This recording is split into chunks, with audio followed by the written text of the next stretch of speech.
This is a typical trip to Michael's. New brushes. I had to try a new resin because the kind I used is not there anymore. This I can wood burn if anybody wants a cool container when I'm done with it. And this right here, I love it. I had to learn how to scrape it off and use it the right way. And these, just wait and see. Just wait and see. Cool, man. Hello. Lorinda here. Love What I Do studio is in my home.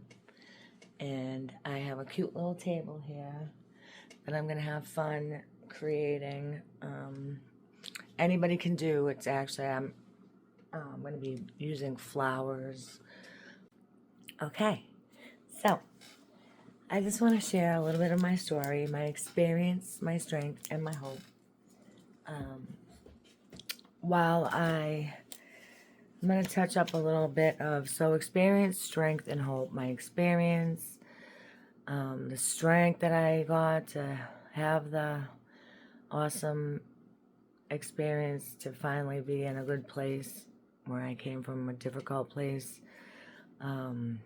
Difficult isn't even to say the word. I am qualifying as an art channel because it saved my life. It changed my world. It's one of the things that saved my life. I mean, God saved my life, typically, honestly, but God put things in my life to get me where I'm at today and the people that I've met, and I'm very lucky.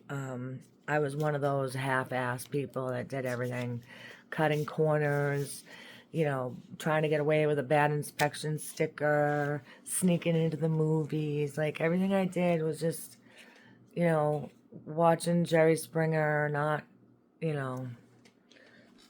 So that's where I came from.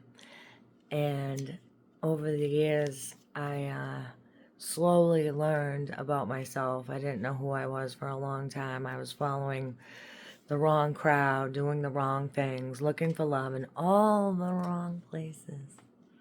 All the wrong places. So I now, I once I got God back into my life and I started to do this recovery work on myself and face everything and recover fear instead of fudge everything and run.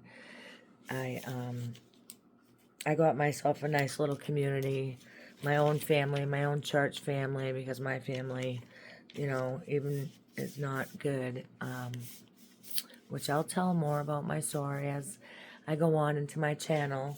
I will tell more, but I had traumatizing childhood, and when I was a kid, there wasn't anybody to say, oh, you're really good at that, you should go ahead and go for that, or I remember I wanted to learn a language, and I was told, why, you can't even speak your own language, why would you want to learn another one?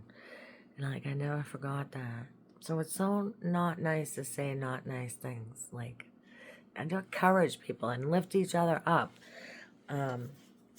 I had very low self-esteem, and I didn't know. I had a counselor say to me, if you want good self-esteem, you have to do esteemable things. And I was like, what does that even mean?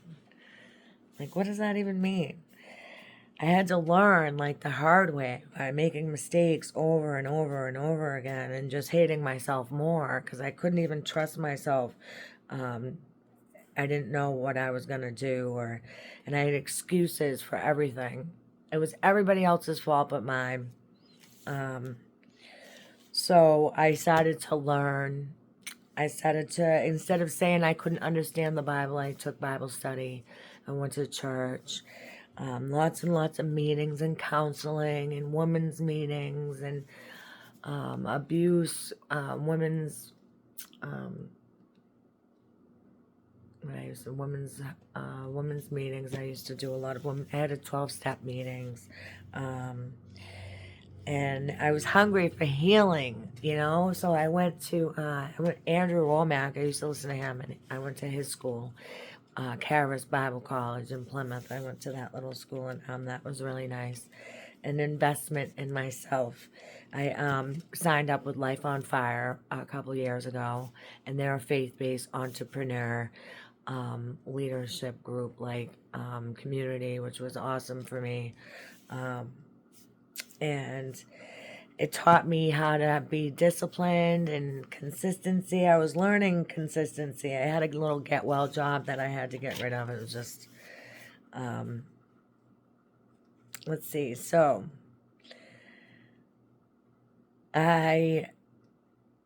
self-awareness is huge. So how did I do it? Honesty, open-mindedness, and willingness. So I had to be honest with myself about things. Like, yeah, I do make excuses. Yeah, I'm not doing good. And how can I change that? What can I do to stop doing the things that I do? Like, I can ask for help with things, have an accountability partner, and to eat healthy, to work out, to do things that be giving instead of greedy, be selfless instead of selfish. Like, it's all about me. It was always all about me. And so my experience and my strength comes from God, that's for sure. So I have to learn how to be humble and not take any credit for anything that I do, like my artwork.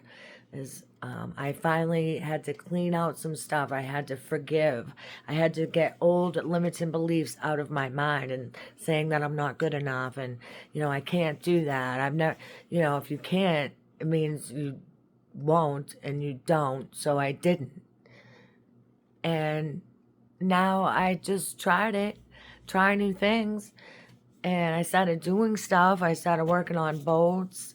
It was like a mentor. My boss was like such a mentor and a positive person in my life that I needed to have somebody just encourage me to say, hey, you can do this. Hey, you're good at that.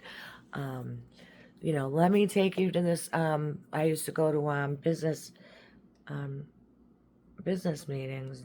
GL, they're everywhere.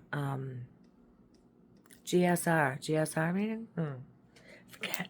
They're like business meetings, and they get up early every morning before work and meet. And I thought that stuff was crazy, but it's like little things. The seed was planted in my ear. All these little seeds, and he wanted me to buy a house because that's what he does. He's like, you need a two-family. You need a two-family. I'm like, I need a one family just for me first. Like, I want to help the homeless. That's my why. My why is to help the homeless because I've been homeless a couple of times. And I don't know. I just have a soft spot in my heart because not everybody is a drug addict and alcoholic. And sometimes they end up being one out of depression and fear and anxiety and, trauma is PTSD is something that will never go away for me, but I know how to handle situations a lot better than I used to. I still would like to learn how to listen better, but I'm grateful. I'm grateful, and I have some balance. It's a little high, a little low sometimes, but it's not so high and so low. Being mania is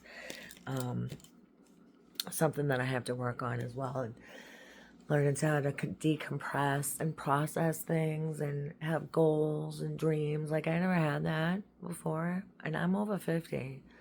It took me listening to people like Byron. What's his name? I wrote it down. Myron Golden.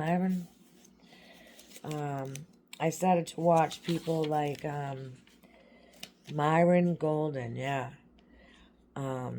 I love Think Media. So that's what I believe in, is I believe that we are created to create and to share that creation and to open up, let the spirit come in, the sunlight of the spirit to come in, because where there was a darkness, there's light, and I found the light.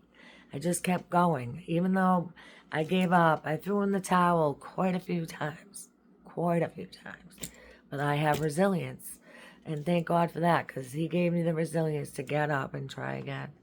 Keep trying again. Like my foster mother would say, just brush your knee off, put a Band-Aid on it, you'll be okay. Get up, go again. So as so many people, John Maxwell, John Ron, I think his name is, the School of Greatness. I know, yeah, being in the boat business, I can weather the storms now. You know, I can weather the storms. So I'm taking these little flowers here so that anybody can do. How I got my start as an artist is, if it's free, it's for me. You have no money, go on the side of the road where they sell, where they have little things on the side of the road to sell, like little tables that people don't want, might need a little fixing or something, and I fix them up and refurbish them. I love antique tables because they just have so much character. And so I went to a flea market, and there's such a little secret in flea markets. That's my secret, the flea market. Let me tell you, what a secret. I was going shopping at Nordstrom with my credit card. First credit card I ever got was Nordstrom. Oh my God, I love that store. I was driving a million miles an hour to get to Providence to go to this, expensive. Everybody must know Nordstrom, right? It's very expensive. Shopping at Christmas time when I don't even have any money, buying my nephew and everybody Christmas presents. $100 for a shirt. This one, it goes better over there. It's just crazy. And I had to credit card consolidate my stuff. I was buying Michael Kors pocketbooks for like $500, $300, beautiful bags, and to just so people will like me, because I felt like nobody liked me, and I just wanted to be liked, and I had to look cool, and I love fashion, and I'm always all about the fashion and how I look, and so I did the flea market thing and started making money. And I used to, believe it or not, I was in a psych hospital when I was younger, and they had for therapy, was making little bracelets, just beading bracelets, I was just like beading.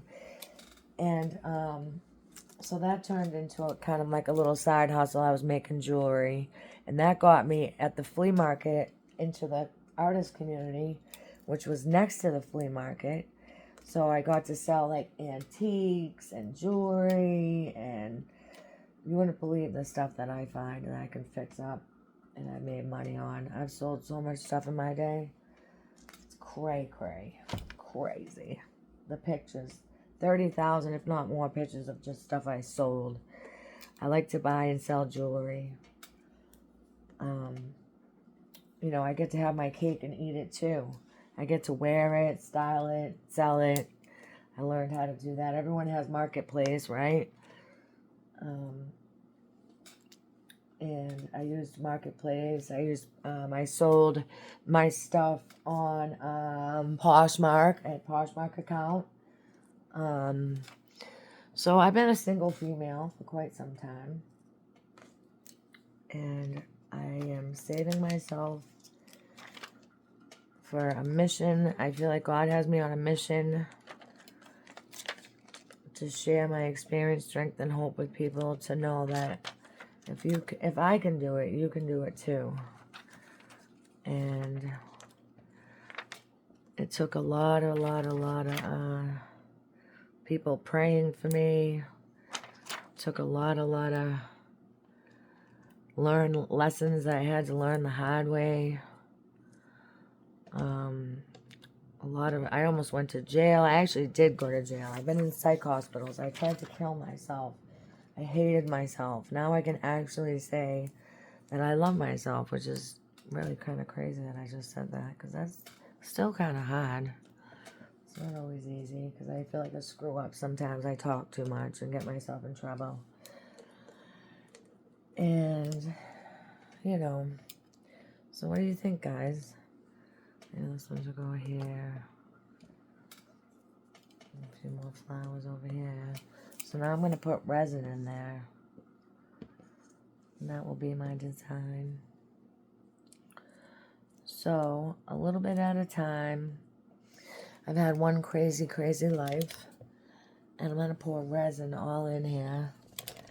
And I'll post the pictures at the end. So stay tuned, see how it looks.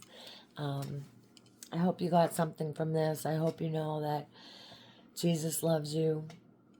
He died on the cross for you. When I found out that I'm forgiven for sins of the past and the future, I thought it was just for like the past, and I kept making more mistakes, and I felt like such a screw up. But I'm not. I'm just learning the hard way sometimes.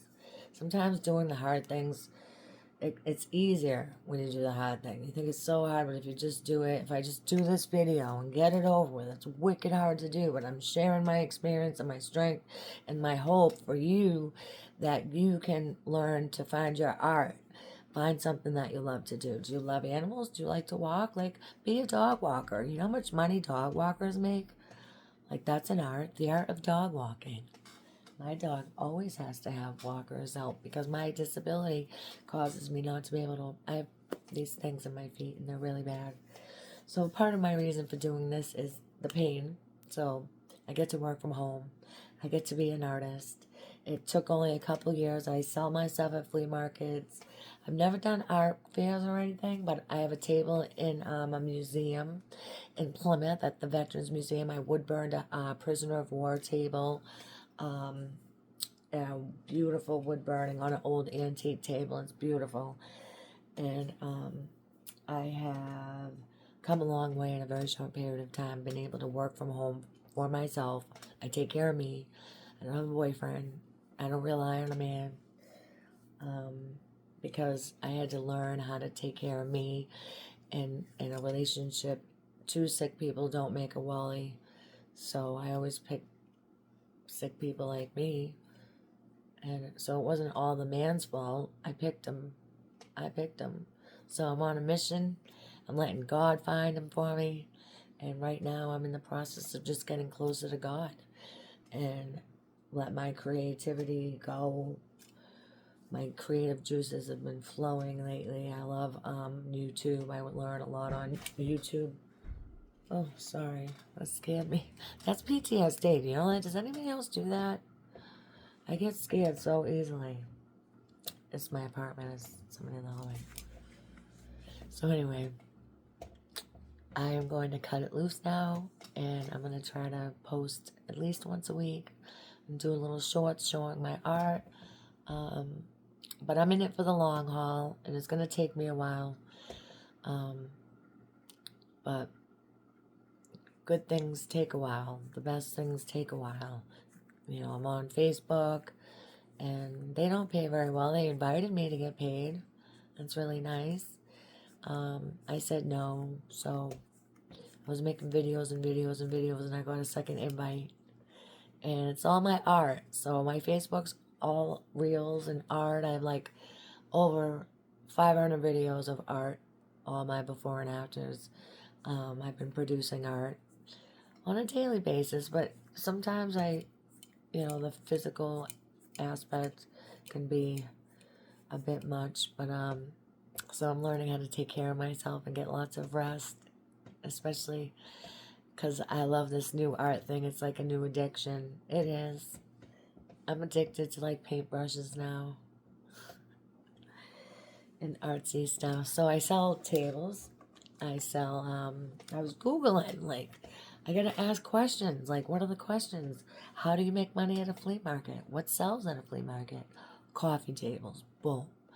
I was next to a guy that was wood burning. I'm like, I have one of those. I had no idea. I started wood burning.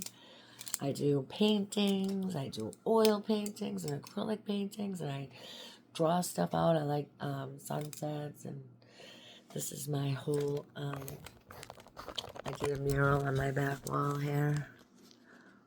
The mural. So, peace to you all, and follow my journey, see where it goes, and I'm hoping to help the homeless. I'm going to take a trip out to a little homeless community in my area and bring some water and toilet paper and things like that. And so say a prayer for the homeless out there, because there's way too many. families and single people. There's nothing for single people out here. So have a wonderful day, and peace out.